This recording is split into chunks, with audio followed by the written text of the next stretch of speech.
اس مالک پر بھروسہ کرو جو تمہاری نافرمانی کے باوجود تمہارا رزق بند نہیں کرتا۔ اگر دنیا میں آپ کو شدت سے غم ملیں تو گھبراؤ مت، میرے غم کو یاد کر لینا، تمہارے غموں کا وزن ہلکا ہو جائے گا۔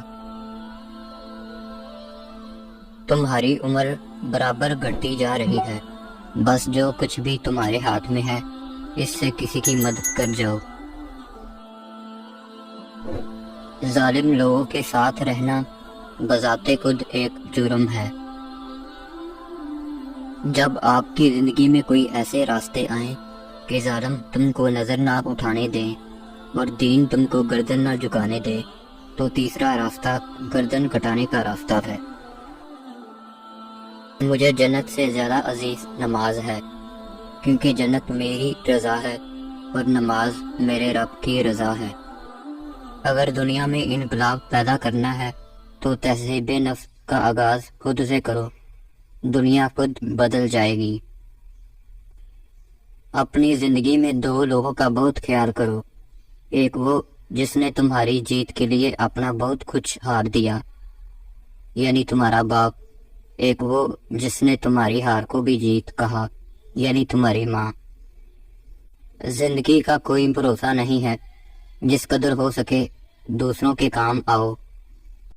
مومن وہ نہیں جس کی محفل پاک ہو، بلکہ مومن وہ ہے جس کی تنہائی پاک ہو۔ کس واسطے نماز سے منہ موڑتا ہے؟ کیا یاد نہیں تمہیں آخری سجدہ حسین کا؟ یہ دنیا تم کو کیا دے گی جس دنیا نے حسین کو کفن نہیں دیا؟